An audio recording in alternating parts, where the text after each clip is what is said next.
కేంద్రంలోని ఎన్డీఏ ప్రభుత్వం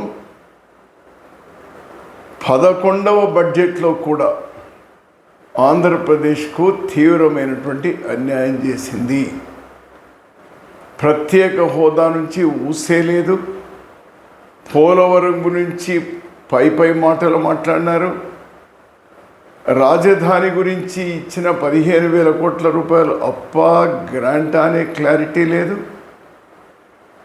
11వ బడ్జెట్లో కూడా కేవలం తెలుగుదేశం జనసేన సపోర్ట్తో మాత్రమే నిలబడ్డటువంటి ఈనాటి ఎన్డీఏ ప్రభుత్వం చాలా ఆశించినాం మేము.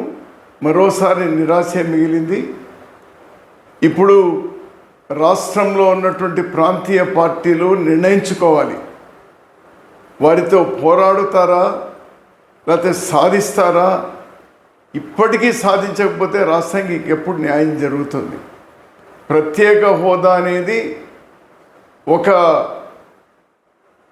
పద్ధతి ప్రకారం బీహార్ను అడ్డంగా పెట్టి మ్యాచ్ ఫిక్సింగ్ చేసుకొని ఈరోజు ప్రత్యేక హోదా ఆంధ్ర అడగడానికి అవకాశం లేకుండా చేయాలనేటువంటి కపట నాటకాలు ఏవైతే ఉన్నాయో ఇప్పటికైనా అర్థం చేసుకోండి.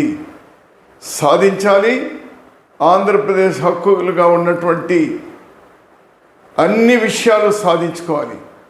అలానే ఈ బడ్జెట్లో కొన్ని దశాబ్దాలుగా లాభాలతో నడుస్తున్నటువంటి విశాఖ ఉక్కు కర్మాగారాన్ని ప్రైవేట్ చెయ్యము అనేటువంటి మాట కూడా ఈ బడ్జెట్లో చెప్పలేదు.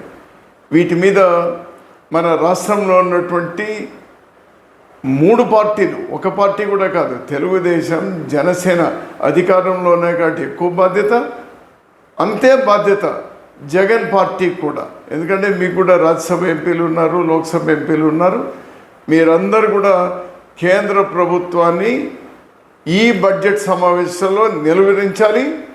మీరందరూ కూడా ఒక్కటిగా 25 మంది లోక్సభ మెంబర్లు, రాజ్యసభలో ఉన్నటువంటి మెంబర్లు అందరూ కూడా మీరు నిజాయితీగా నిలవండి. ఈరోజు కాంగ్రెస్ పార్టీకు సంబంధించినటువంటి 100 మంది ఎంపీలు, మా నాయకుడు, అదేవిధంగా ఇండియా కూటమిలో ఉన్నటువంటి పక్షాలతో కూడా కేంద్ర ప్రభుత్వం యొక్క చొక్కా పట్టి మన హక్కులు సాధించడానికి గట్టిగా నిలుస్తాం.